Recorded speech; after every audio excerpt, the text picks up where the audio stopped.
Lewat 11.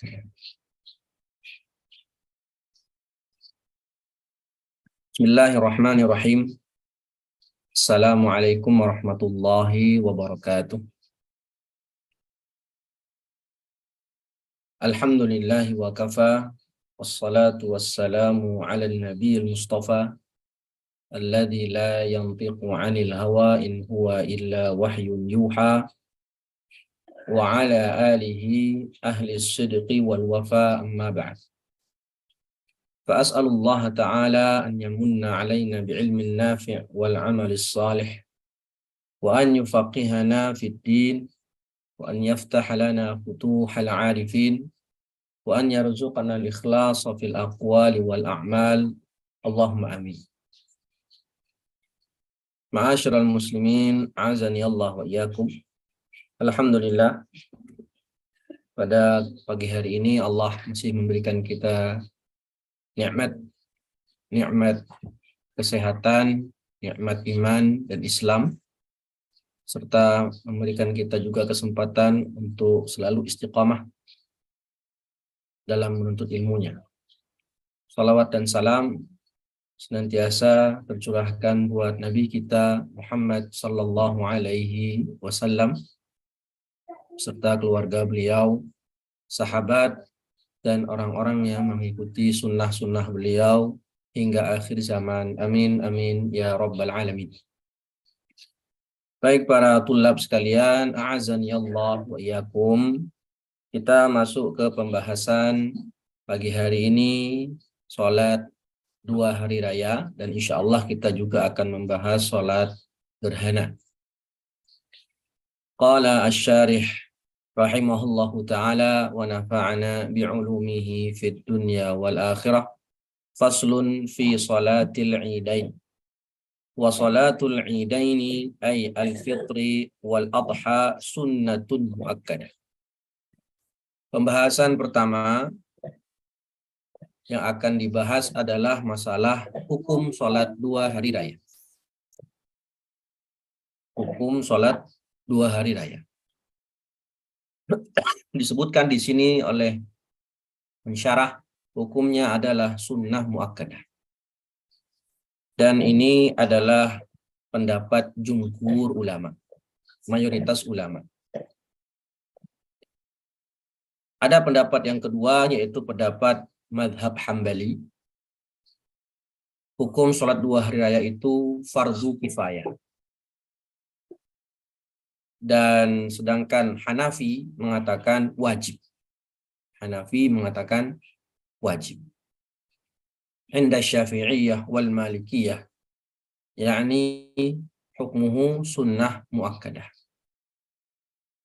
Wa tushra'u jama'atan, dan kata-kata sunnah muakkadah ya, ini berarti di sana ya, dan dijelaskan tadi bahwasannya di sini ulama berbeda pendapat, ada yang mengatakan wajib, ada yang mengatakan sunnah.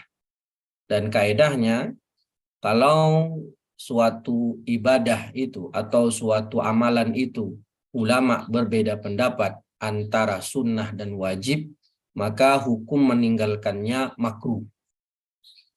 Ya, hukum meninggalkannya makruh karahatan syadidah. Karena ada ulama yang mewajibkannya bahkan. Ya, sebagaimana tadi madhab Hanafi. Wa tushra'u jama'atan wa limunfaridin wa musafirin wa hurrin wa abdin wa khuntha wa mra'atin la jamilatin wa la dhati hayatin. Dan jamaah dan sholat 2 hari raya itu disyariatkan boleh berjamaah, disyariatkan berjamaah atau dikerjakan sendirian, baik musafir, merdeka, budak, khunsa, perempuan, dan lain-lain. Ya. Disunahkan berjamaah. Dan dia adalah sholat sunnah yang paling afdol. Ya, karena dikerjakan secara berjamaah. Termasuk sholat-sholat sunnah yang dikerjakan secara berjamaah.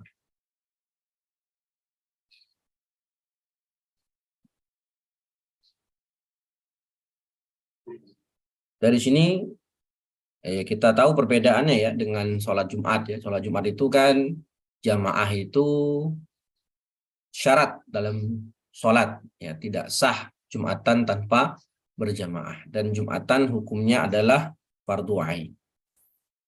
Kemudian la jamilatin wala zati hay'ah. Ini wanita jadi tidak disyariatkan untuk menghadiri masjid ya, bukan tidak disyariatkan sholat maksudnya. Meskipun secara zahirul ibarah itu wanita yang berparas cantik dan memiliki kedudukan itu tidak disunahkan untuk sholat Id. Tapi maksudnya sebagaimana kalimat setelahnya, ammal ajuz fatahdurul ida fi thiyabi baitiha bila tib. Sedangkan wanita yang ajuz, yang sudah tua, itu boleh menghadiri sholat Id dengan baju biasa tanpa memakai wangi-wangian. Jadi maksudnya la jamilatin wala dzati hay'ah, wanita yang berparas cantik atau terkenal cantik di daerahnya atau memiliki kedudukan ya, memiliki kedudukan yang tinggi di tempatnya, itu tidak disunahkan menghadiri sholat Id. Tapi tetap disunahkan untuk sholat Id.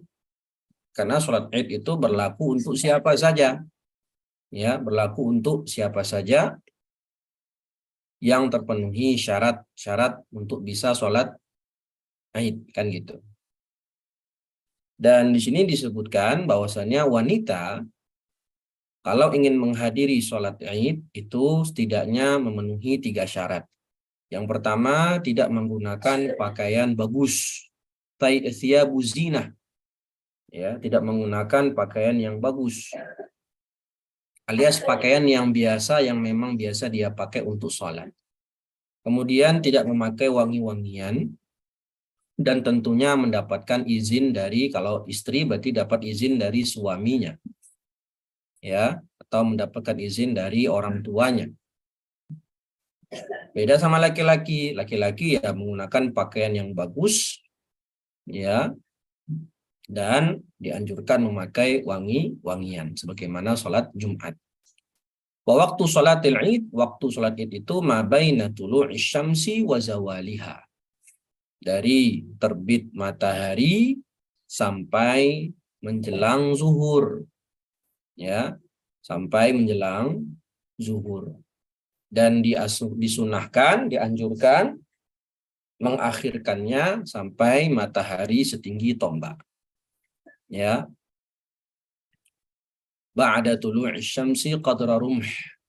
Ya, setelah terbit matahari dan ditunggu sampai setinggi tombak, kira-kira 15 menit pasca terbitnya matahari.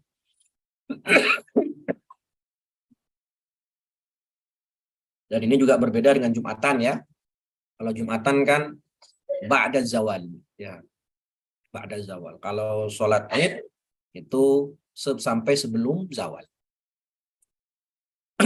Kemudian wahiyya ay salatul Id raka'atan yuhrimu bihima bi niyyati Idil Fitri awil Adha. Sekarang beliau menjelaskan tata cara atau kaifiyah sholat Id. Ya, sama-sama sudah kita ketahui insyaallah ya. Dia 2 rakaat. Ketika takbiratul ihram berniat ini sholat Idul Fitri atau Idul Adha. Ya. Dan kita tahu bahwasannya sholat sunnah, ya, sholat sunnah muqayyad itu dianjurkan, diharuskan meniatkan 2 hal, qasdul fi'li dan at-ta'yin. Nah, di sini maksudnya ta'yin. Ketika takbir di qasdul fi'li dan niatkan ini sholat apa? Ya, usalli sunnata Idul Fitri. Sunnahnya itu juga tidak perlu ya. Usalli Idul Fitri. Idul Fitri atau Idul Adha. Wa ya'ti bi du'ail iftitah, ketika habis takbiratul ihram kemudian membaca doa iftitah. Setelah membaca doa iftitah, wa yukabbiru fi raka'atil ula sab'an siwa takbiratil ihram. Lalu bertakbir 7 kali selain takbiratul ihram dan takbir intiqal mau ruku. Jadi totalnya di rakaat pertama takbirnya adalah total 9 kali takbir. Takbiratul ihram, kemudian ditambah 7 takbir zawaid, 8, plus takbir intiqal mau ruku. Setelah takbir 7 kali, kemudian membaca ta'awudz, thumma yaqra'ul fatihah. Membaca al-fatihah, thumma yaqra'u ba'daha surat Qaf. Rakaat pertama membaca surat Qaf dengan jahar.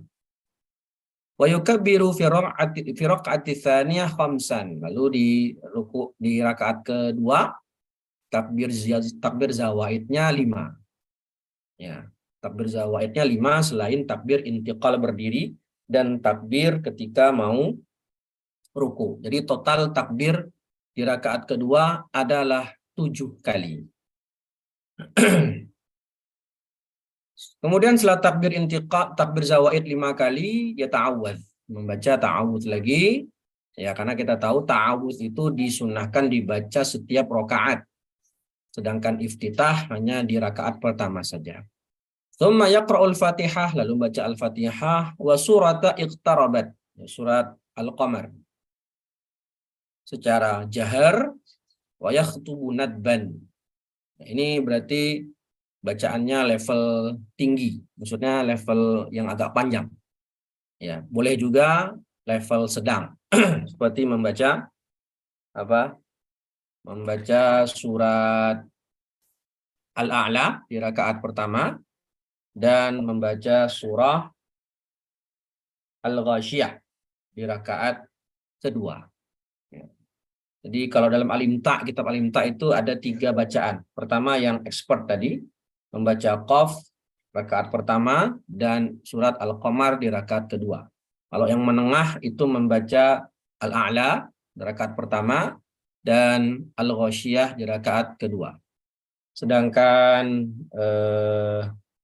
level yang paling ringan itu di rakaat pertama membaca Al-Kafirun, di rakaat kedua membaca Al-Ikhlas. Membaca Al-Ikhlas. Ya, silakan mau pilih yang mana. Mau yang lebih expert baca surat Qaf sama Al-Qamar, bagus. Berarti memilih bacaan yang paling panjang. Kalau yang tidak hafal dua surat tadi, ya mungkin milih yang level menengah, yaitu surat Al-A'la dan surat Al-Ghasyiyah. Setelah sholat wa yakhtubu nadban ba'dahuma, disunahkan membaca khutbah ba'dahuma, setelah sholat 2 rakaat Id, khutbatain, 2 khutbah sebagaimana Jumatan. Jadi sholat Id itu khutbahnya 2, dan ini pendapat jamahir fuqaha, bahkan pendapat 4 madhab. Sholat Id khutbahnya 2 khutbah sebagaimana sholat khutbah dalam sholat Jumat. Yukabbir fi ibtida'il ula tis'an wilaan.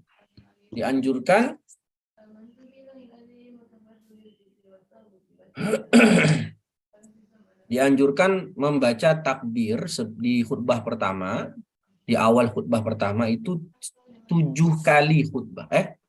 Tis'an. Ya, membaca 9 kali. Allahu Akbar, Allahu Akbar, Allahu Akbar, Allahu Akbar, Allahu Akbar, Allahu Akbar, Allahu Akbar, Allahu Akbar, Allahu Akbar. 9 kali. Ya. Dan membaca takbir sebanyak 7 kali di awal khutbah yang kedua. Wilaan. Berkesinambungan. Ya, itu berdasarkan hadis dari an Ubaidillah bin Abdullah bin Utbah bin Mas'ud annahu qala minas sunnah takbirul imam yaumal fitri wa yaumal adha hina yajlisu 'alal mimbar qabla al-khutbah 9 takbirat wa 7 hina yaqum. Dari Ubaidillah bin Abdullah bin Utbah bin Mas'ud, beliau berkata di antara sunnah khutbah adalah mengawali dengan takbir 9 kali secara berturut-turut dan mengawali khutbah yang kedua dengan takbir 7 kali. Hadis riwayat Baihaqi, Imam Al-Baihaqi. Walau fasala bainahuma bitahmidin wa tahlilin wa thana'in kana hasanan. Nah, Yang di sini itu maksudnya memisahkan antara takbir saat sholat, bukan saat khutbah. Ya, jadi ketika sholat kan ada takbir zawaid itu, ada yang 7, ada yang 5. Setiap di antara takbir itu membaca subhanallah, walhamdulillah, wala ilaha illallah, wallahu akbar. Kana hasan.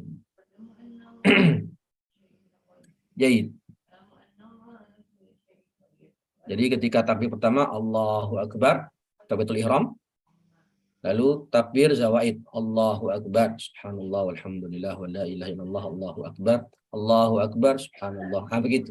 Di antara setiap takbir zawaid itu membaca tahmid, tahlil, dan seterusnya.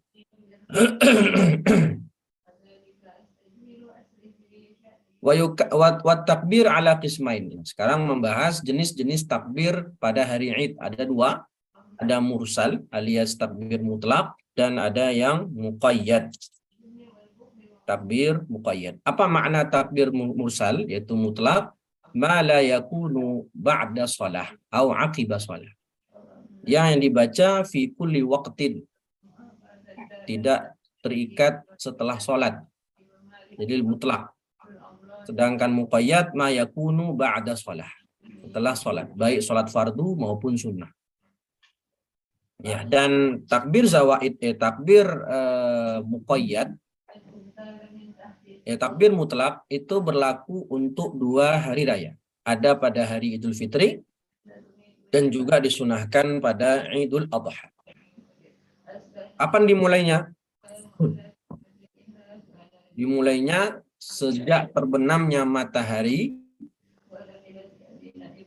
ya pada malam Id sampai imam melakukan sholat, melakukan takbiratul ihram untuk sholat Id.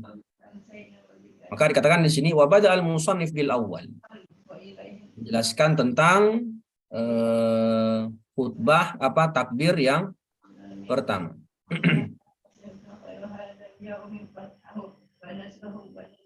Jelaskan takbir yang pertama. Wa yukabbiru nadban, yaitu takbir mutlak. Kan melakukan takbir mutlak baik itu laki-laki, perempuan, orang yang mukim maupun musafir, di rumah-rumah, di jalan-jalan, di masjid dan di pasar. Dari terbenamnya matahari pada malam Id, Idul Fitri maupun Idul Adha. Jadi tidak hanya Idul Fitri di sini. Sunahkan juga ketika malam Idul Adha. Wa yastamirru hadha takbir ila an yadkhula al-imamu fi sholati lil Id. Sampai imam melakukan takbir untuk salat Id. Maka selesai takbir mutlak.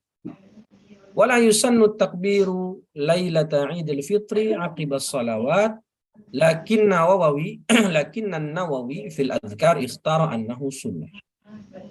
Sedangkan takbir mutlak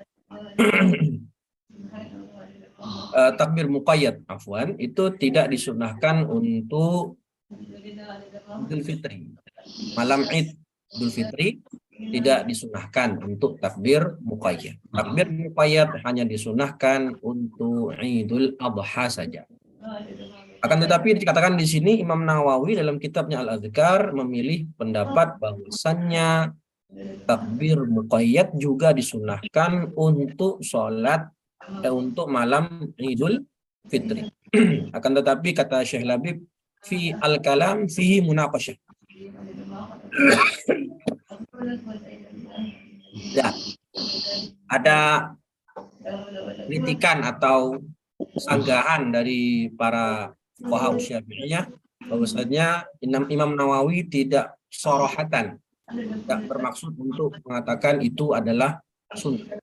Jadi perkataan penulis di sini itu masih ada munaqashah, ya, ada perselisihan.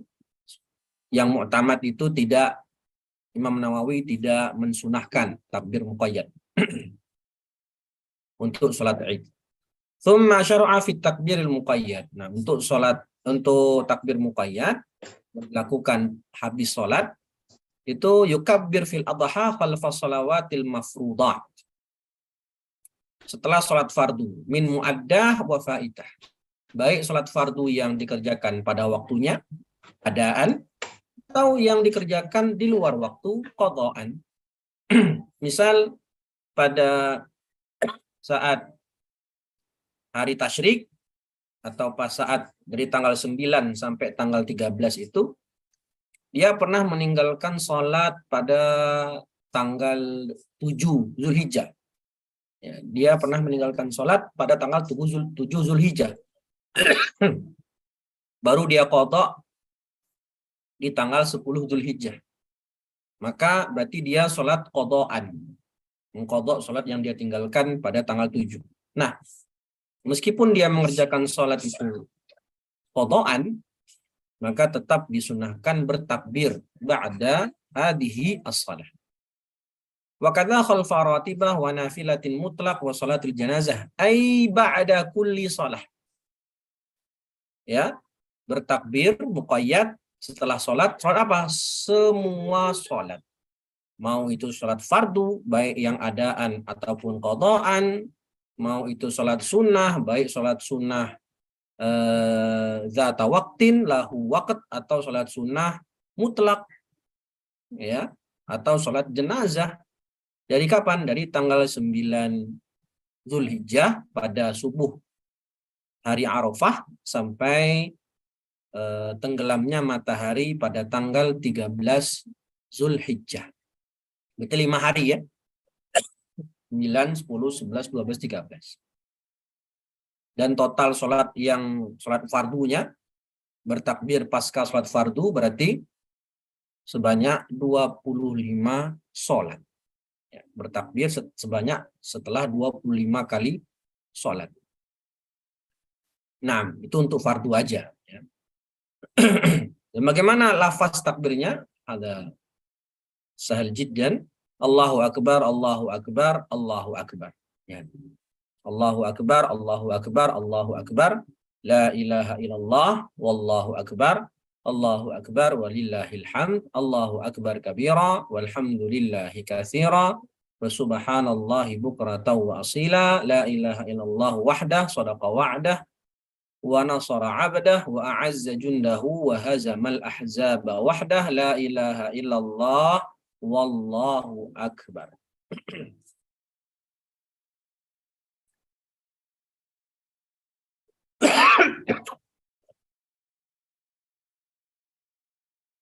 Ya, terakhir yang perlu kita sampaikan di sini yang tidak disebutkan oleh penulis itu sunnah-sunnah atau adab-adab pada hari Id. Yang pertama ya tentunya mandi ya, mandi untuk sholat Id dimulai sejak nisfil lail, tengah malam. Ya. Kemudian memakai pakaian yang putih, memperbanyak zikir, ya seperti takbir juga, dan keluar untuk sholat Id dari jalan berangkatnya di jalan A, pulangnya di jalan B, jalan yang berbeda, ya jalan yang berbeda. Kalau untuk sholat Id kita dianjurkan untuk Idul Fitri kita dianjurkan untuk sarapan dulu, sedangkan Idul Adha kita dianjurkan untuk menahan diri terlebih dahulu. Nah, hadza huwa sholatul Id. Wadih, sahal insyaallah. Baik. Ada pertanyaan dulu sebelum kita lanjut ke sholat gerhana? Ini Tad. Oke.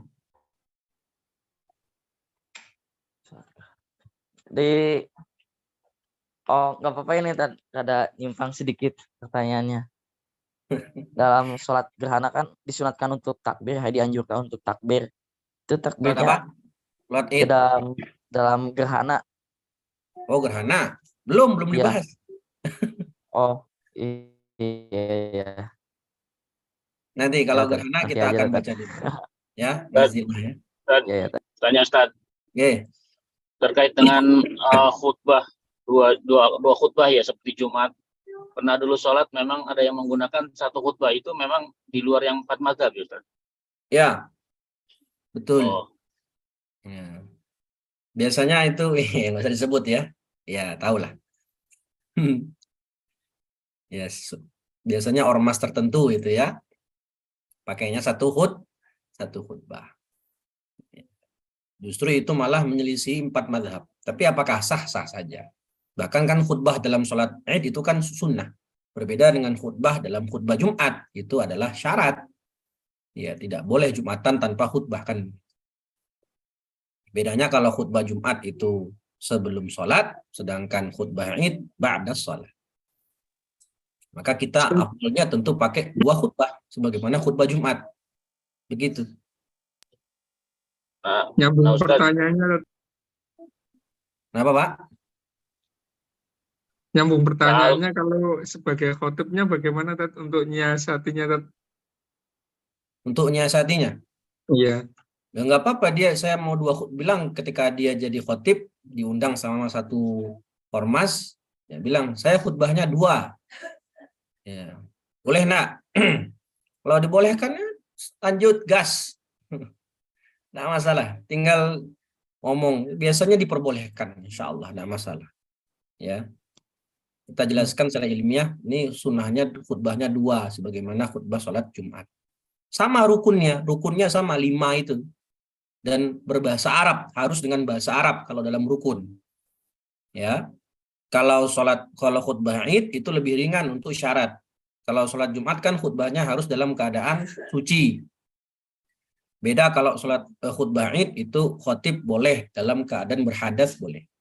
Cuman secara rukun sama dengan rukun khutbah Jumat yang 5 itu. Oke? Ini Tad mau tanya Tad. Oke. Ini kan dalam sholat Id itu kan takbir yang pertama 7 kali ya. 7 kali. Ini gimana kalau misalnya imam lupa nggak baca takbir 7 Oke. kali. Terus makmumnya juga karena ngobrol gitu. Ngobrol? Jadi, ya ngobrol sebelum takbir itu, sebelum memulai sholat takbir bercanda lah. Bercanda sehingga ketinggalan takbir dengan imam gitu. Jadi imam udah takbir 3 kali, makmum belum baca takbir, itu gimana hukum gitu? Hukumnya. Jahit.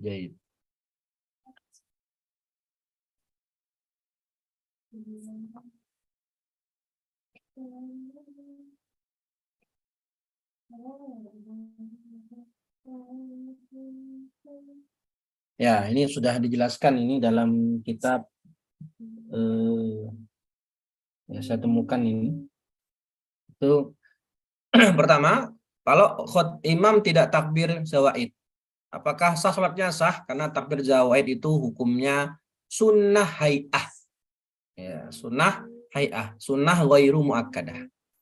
Jadi makmum tidak perlu subhanallah. Ya. Kalau imam lupa, sudah terlanjur membaca Al-Fatihah, maka si imam tidak perlu balik lagi. Tidak perlu balik lagi melakukan takbir zawaid. Karena takbir zawaid itu sunnah ghairu muakkadah bahkan. Ya, tidak masalah.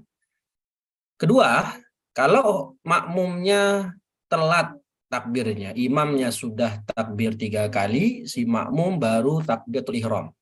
Apakah makmum dianjurkan, apakah makmum tetap menyusul 7 sebagaimana imam atau tidak? Ya. Di sini dikatakan menurut qaul jadid, makmum tersebut tidak perlu bertakbir guna menyusul apa yang telah ditinggalkan. Ya, jadi ketika dia takbir, imam tinggal 4 takbir lagi. Ya sudah, ikut 4 sama imam takbirnya. Ya, tidak perlu dia menambah 3 lagi sendiri. Tidak perlu. Tapi kalaupun dilakukan, maafi muskilah. Tidak berkaitan dengan pembatal sholat. Begitu. Ya. Itu sekarang dalam kitab pertanyaan apa, saya. Apa? Dalam kitab apa, Tad? Ini ada dalam kitab Fiqhul Manhaji. Jelaskan. Oh iya, syukur Ustaz. Afwan. Nah, sekarang gini, kalau dia terlambat 1 rakaat, Ya, telat nih. Dia baru rakaat pertama, imam sudah rakaat kedua. Berapa dia takbir rakaat pertama tadi? Dia makmum terlambat. Imam Bagi dia sudah 5. takbir rakaat kedua, kan berapa kali takbir rakaat kedua tadi? 5 ya? Bagi dia 5. Bagi dia 5. Berarti dia 5 juga kan? Iya. Nah, 5. Terus pas dia nanti imam salam kan dia berdiri lagi tuh. Kurang 1 rakaat. Iya. Pertanyaan saya, berapa kali dia takbir di rakaat itu? Tetap 7. 5 ya. 5 juga.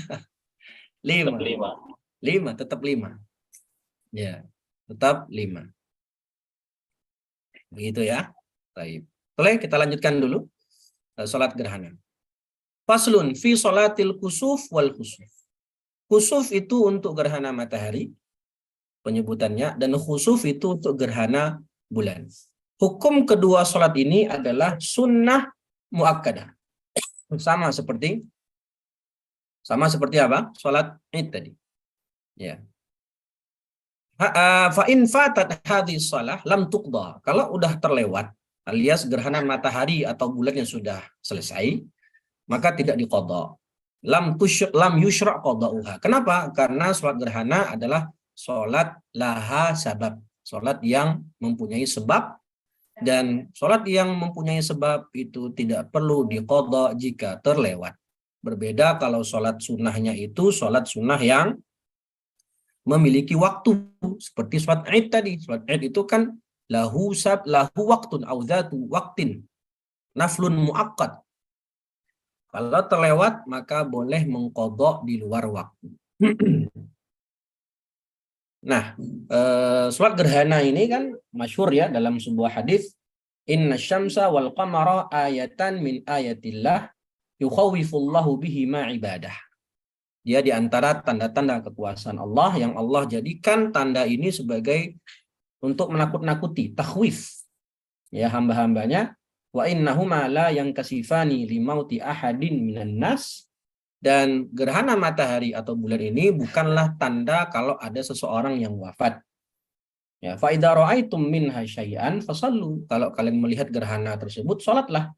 Wad'ullaha hatta yukshafa ma bikum. Berdoalah kepada Allah sampai gerhana itu selesai, tersingkap. Ya, jadi cerita itu kalau tidak salah saat itu wafat anak beliau Ibrahim. Dan ketika Ibrahim itu wafat, itu pas gerhana.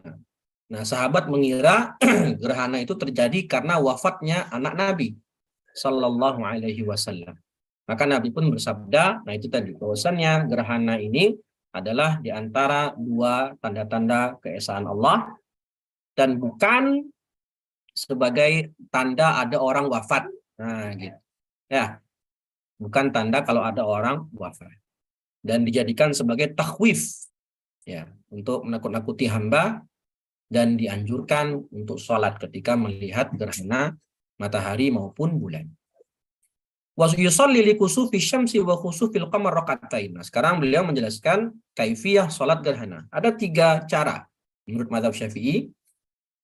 2 rakaat. Yuhrimu bi niyati salatil kusuf, ini dia ta'yin tadi. Tsumma ba'dal iftitah wa ta'awudz yaqra'ul Fatihah. Setelah selesai membaca iftitah, ta'awudz membaca Al-Fatihah. Wa yarka' ruku'. Ya, kemudian ruku'. Nah, di sini harusnya karena dia itu kan dianjurkan membaca dengan bacaan panjang. Ya. Jadi ada 3 cara itu. Cara sholat gerhana. Pertama seperti sholat subuh biasa, 2 rakaat.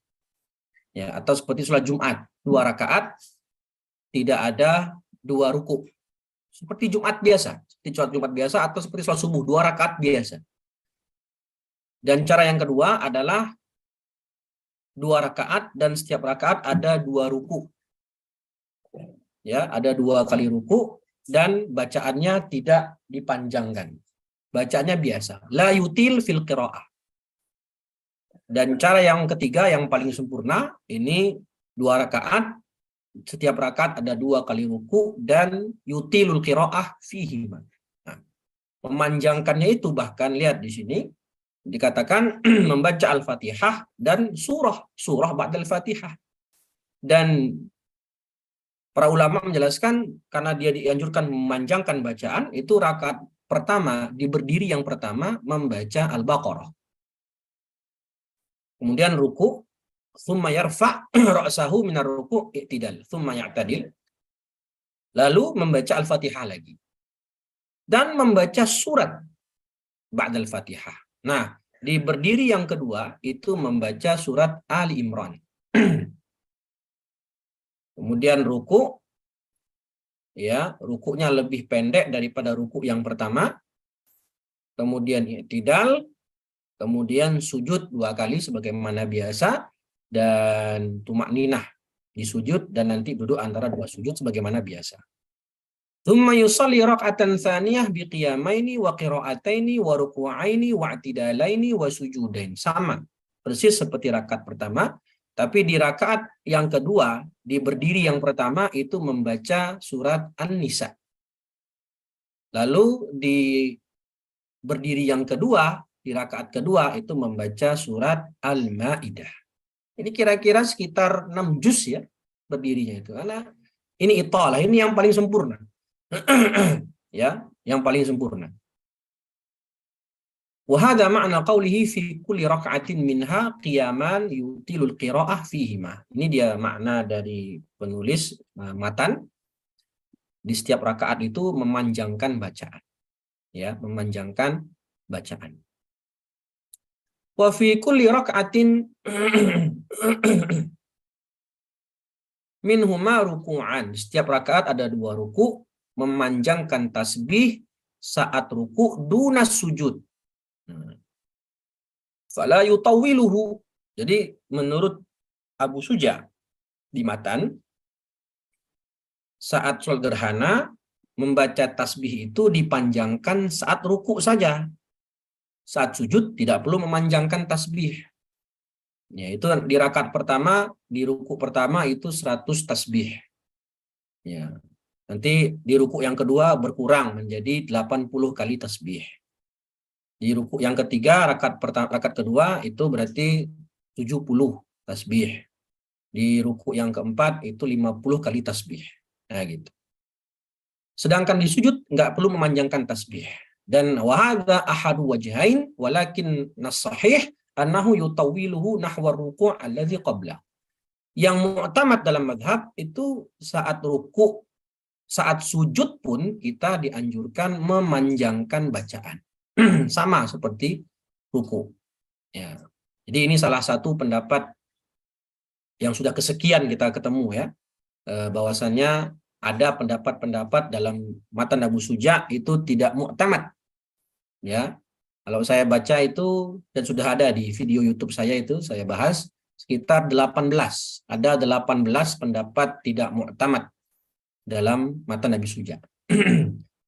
Di antaranya ini. Ya, di antaranya ini. Dan juga kita sudah pernah bahas, yaitu masalah waktu sholat maghrib. Wa yakhtubul imamu ba'dahuma, setelah khutbah, setelah sholat, khutbah 2 khutbah. Ya. Kalau kata Syekh Labib ini min mufrodati syafi'iyah. Tidak dianjurkan menurut jumhur ulama, hanya mazhab Syafi'i yang menganjurkan khutbah 2 kali khutbah ba'da sholat Id. Ala kulli hal, dalam mazhab Syafi'i dianjurkan juga setelah sholat gerhana 2 khutbah.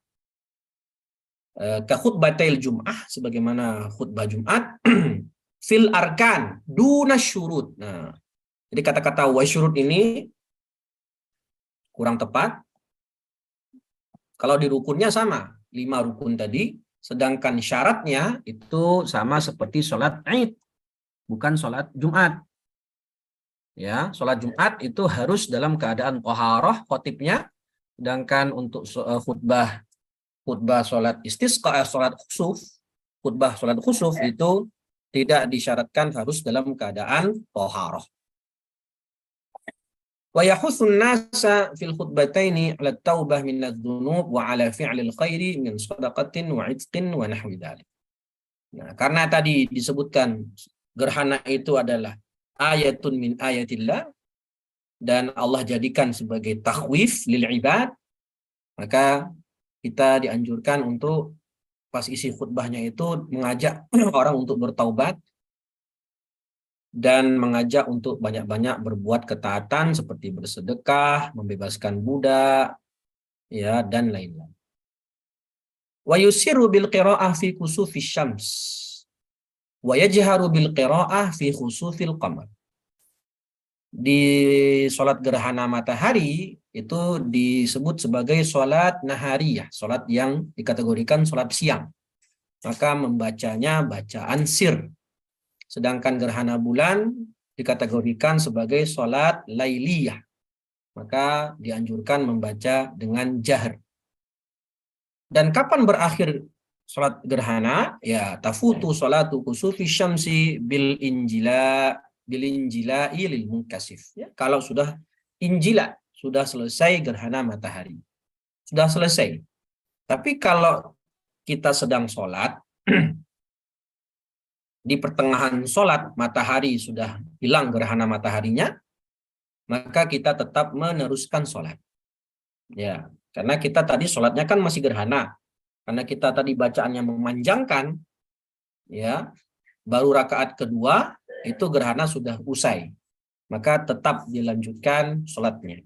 Tapi kalau kita belum sholat dan gerhana sudah selesai, maka hilang sebabnya, tidak perlu kita sholat lagi.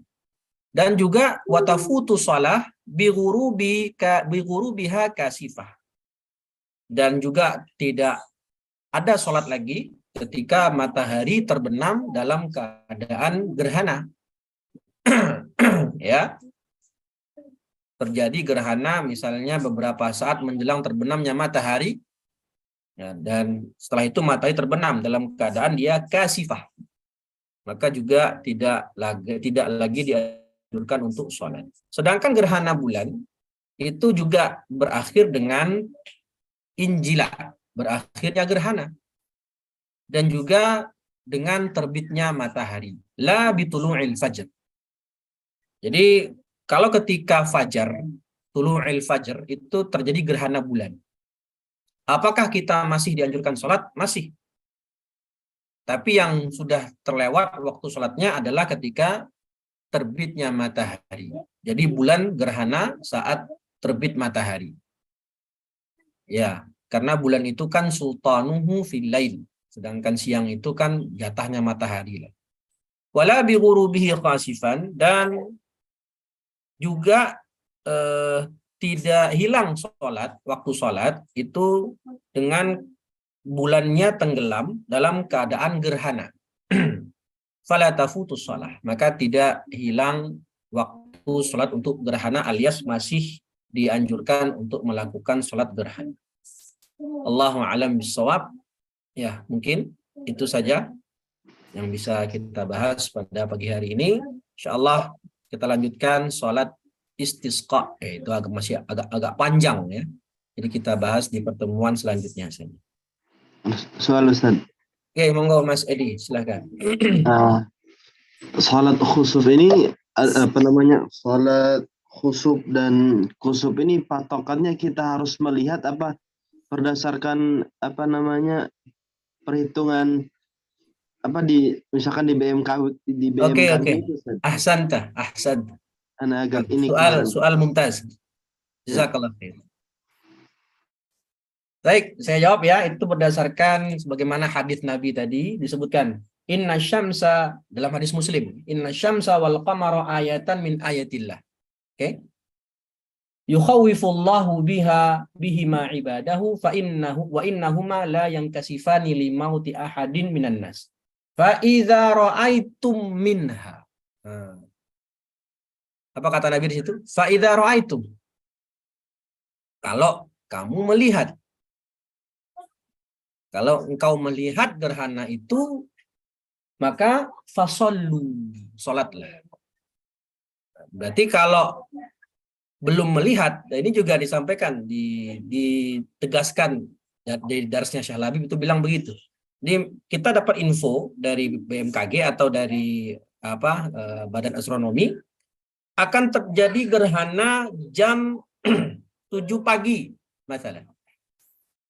Nah, terus langsung kita sholat dan kita tidak melihat, ya, tidak melihat gerhana. Mungkin aja di tempat kita ini nggak kelihatan gerhananya, misalnya. Mendung Tidak biasanya, kelihatan. mendung. Maka harus melihat dulu, bukan patokannya, oh jam 7 gerhana, gitu. Kata, maka kita sholat biduni ru'yah. Padahal kan Nabi bilang apa? Wa idza ra'aitum. Maka kita lihat dulu. Kalau terlihat, maka sholat. Kalau tidak, mungkin saat itu langit lagi mendung. Ya, tempat kita lagi mendung, gelap. Nggak kelihatan tuh matahari. Karena lagi mendung gelap. Maka tidak dianjurkan untuk sholat. Kenapa? Sebabnya tidak ada. Ya, sebabnya tidak ada. Wallahu a'lam. Ini juga yang saya pernah dengar dari Syekh Labib ketika menjelaskan. Ustaz, tanya Baik. Ustaz. Oke, Pak Abdurrahman, silakan. Terkait dengan kalau Idul Fitri ada kan bacanya jahar ya. Nah, apakah ada pendapat yang mengatakan bahwa sholat kusuf gitu, sholat gerhana matahari juga bisa dijahar gitu? Karena Ada. saya pernah melakukannya itu gitu. Ada juga yang mengatakan fi qaul inda Syafi'iyah, dua-duanya dibaca jahar. Ada yang mengatakan demikian. Tapi itu tidak mu'tamad. Yang mu'tamad sebagaimana yang disebutkan barusan, sholat gerhana matahari itu dikategorikan sholat siang, maka dibaca sir. Sebagaimana kita sholat sir. Gerhana bulan itu dikategorikan sholat malam, maka dibaca jahar. Kalaupun mau dibaca jahar dua-duanya, mafi muskilah. Karena kita ingat ya, menjaharkan dan mensirkan bacaan saat sholat itu hukumnya apa kemarin, Pak? Kategori apa kemarin, Pak? Sunnah. Iya, sunnah. Sunnah ghairu muakkadah. Maka tidak terikat dengan keabsahan sholat. Wallahu a'lam. Saya Ustaz, Monggo Pak Dadang. Ustaz mau tanya, saya suka lihat di medsos itu kalau sebelum sholat gerhana itu suka ada takbir Ustaz ya, harus takbir, harus sedekah, harus ini gitu kan ya. Sebelum Nah, apa? Gerhana. Sebelum sholat gerhana Belum itu sholat. dimulai Belum sholat. dengan Ya. sebelum sholat gerhana itu harus ada takbiran gitu lah istilahnya Ustaz. Ada dianjurkan untuk mengucapkan takbir gitu kan. Oke. Sedekah dan seterusnya. Nah, pertanyaannya lafaz takbir sebelum sholat khusuf atau khusuf itu sama dengan takbirul fitri atau enggak Ustaz? Ya kalau dikatakan takbir, ya dikatakan takbir ya lafaznya tetap Allahu Akbar. Ya. Allahu Akbar. Dianjurkan takbir ya Allahu Akbar. Tapi kan bukan kayak Idul Fitri yang Allahu Akbar yang sudah ada lafaz khususnya tadi, siqatut takbir tadi. Yang shadaqah wa'dah dan seterusnya itu. Dan sepaham saya wallahu alam, dan ini disebutkan juga dalam kitab Al-Imta itu bersedekah, anjuran bertaubat itu ketika menjelang sholat istisqa. Itu istisqa nanti. Nah, ketika istisqa kita mau minta hujan, sebelum sholat itu penguasa, kalau penguasa itu dianjurkan untuk menyuruh rakyatnya untuk kita taubat nasuha bareng-bareng, bersedekah sebelum sholat. Itu sepaham saya itu istisqa. Kalau gerhana itu dianjurkannya ketika khutbah. Ketika khutbah materinya tentang itu dianjurkan bertaubat, karena kan tadi ini gerhana ini seperti bencana, tanda-tanda alam yang Allah takut-takuti kita dan seterusnya. Baik. Kalau sebelum gerhana kita ngapain dulu sunahnya, Pak? Yang saya tahu itu tadi sebelum, biasanya di situ anjurannya sebelum khutbah itu sebelum sholat itu dianjurkan berzikir gitu kan. Di antara zikirnya itu adalah tasbih, takbir. Dan bahkan di situ banyak takbirnya itu disebutkan takbir kayak seperti Idul Fitri gitu. Allah alam, saya enggak tahu itu dari mana itu sumbernya. Kalau mungkin ketemu nanti mungkin bisa ya bagus ya kalau memang ada sumbernya. Tapi kalau secara mutlak ya, kalau secara ya kita nih gerhana kita sunah kita bacaan zikir dulu. Itu secara umum karena berdalil dengan bolehnya berzikir kapan saja ya enggak masalah. Tapi kalau dikaitkan, ada sunahnya ini sebelum sholat gerhana itu sunahnya bertakbir, berzikir dan seterusnya, mengkaitkan kesunahan sebelum sholat gerhana, maka itu butuh dalil khusus. Tapi kalau secara umum berzikir kan boleh kapan aja, nggak masalah. Ya, nah begitu. Jadi intinya takbirnya itu tidak dikhususkan seperti Idul Fitri ya, Ustaz? Ya, kalau takbir dalam Idul Fitri itu kan ada dua tadi, takbir mutlak dan takbir muqayyad, berbeda. Itu hanya berlaku untuk hari raya. Iya, Gitu. yang biasa. Mm-mm. Baik. Tapi berzikir aja, di antara zikir tadi kan subhanallah walhamdulillah wala ilaha illallah wallahu akbar. Ada ma fi musykil.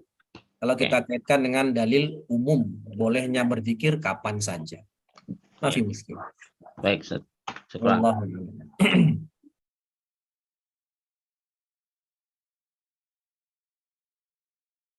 Rata-rata kalau tempat kita kalau khutbah Jumat bacaannya apa? Ada nggak sepanjang ini? Nggak ada ya. Iya. Baca Al-Baqarah, Ali Imran, An-Nisa, Al-Maidah, Masya Allah. Itu berapa jam itu? Iya, Ustaz. Satu lagi, Ustaz. Oke. Saya pernah ngimamin sholat gerhana, Ustaz. Gerhana. Di komplek itu. Saat itu saya membacanya dijaharkan gitu, Ustaz. Itu matahari apa? Matahari, Ustaz. Oh ya. Itu gimana, Ustaz, secara pandangan? Nah, masalah. Dia menyelisih yang lebih afdol aja. Nah kan gerhana matahari dikatakan sholat siang, maka lebih afdolnya bacanya sir. Kalau saya dulu pernah juga ngimamin gerhana bulan. Nah, maka saya bacanya jahar. Gitu. Cuman gini, Ustaz, kalau sholat gerhana matahari saat itu dibaca sir kayak sholat zuhur, itu kan jamaahnya banyak, Ustaz. Jadi tidak ada kode-kode gitu, Ustaz. Tidak ada semacam isyarah gitu kan. Jadi kalau dibaca jahar itu jelas gitu, Ustaz. Jadi gimana, Ustaz? Apakah di kode gimana maksudnya nih? Kode apa maksudnya? Kan kalau dibaca jahar jelas lah gitu, gerakan itu terdengar dengan jelas gitu. Gitu. Nah, lebih jelas makmum itu yang dari belakang sampai belakang pun tahu, wah ini udah selesai baca surat gitu. Gitu kan? Ya. Nah, kalau misalnya apalagi kan rukunya 2 kali gitu kan. Setelah itu baca surat lagi. Ya kan? Kalau dibaca sir itu orang-orang yang masih awam itu bingung. Apalagi banyak bener gitu, ini lagi gerakan apa gitu. Nah, Ustaz, maka saya ya udah dikerasin aja gitu, Ustaz, supaya lebih kedengar gitu. Gimana, Ustaz, kalau gitu? Ya, jadi supaya itu sebenarnya bisa diatasi, Pak. Sebelum sholat dikasih tahu makmumnya. Oh ya. Gitu, mestinya dikasih tahu dulu ini ya. Ini sering terjadi di masjid Nahdliyin. Bahkan untuk sholat id aja yang kita sudah hampir semua orang awam itu ngerti sholat id, itu sebelum sholat id, khotibnya itu ngasih tahu, jamaah kita sholat idnya begini ya, dijelaskan dulu 5 menit. Singkat. Nah, begitu juga kita kalau sholat gerhana, kalau mungkin kita tahu ini banyak yang awam nggak ngerti, kita jelaskan, jamaah kita akan sholat gerhana sebanyak 2 rakaat, setiap rakaat itu ada 2 ruku dan 2 kali berdiri. Nah, kasih tahu dulu, kasih kuliah singkat 5 menit aja. Ya gitu, nggak masalah, itu bisa, caranya seperti itu bisa. Tapi ya tadi kalau lebih afdol ya sesuai sholatnya. Kalau gerhana matahari sir, gerhana bulan itu lebih afdolnya jahar. Bagaimana pendapat fuqaha Syafi'i. Allahu a'lam bishawab. Begitu? Ada lagi? Atau kita tutup saja ya? Sudah jam 6:05 ini. Baik, alhamdulillah kita selesai membahas 2 pembahasan pada pagi hari ini. Insya Allah kita lanjutkan pekan depan juga 2 pembahasan. Nah, nanti akan saya share di grup itu perbedaan antara sholat Jumat dan sholat Id, insya Allah. Ya. Wallahu ta'ala a'lam. Kita akhiri dengan bacaan hamdalah dan doa kafaratul majlis. Alhamdulillahi rabbil alamin. Subhanakallahumma wa bihamdika. Asyhadu an la ilaha illa anta. Astaghfiruka wa atubu ilaih. Assalamualaikum warahmatullahi wabarakatuh. Waalaikumsalam warahmatullahi wabarakatuh. warahmatullahi wabarakatuh. Syukron Ustaz. Ya, Jazakumullah khair. Waalaikumsalam. Jazakumullah khair, matur nuwun.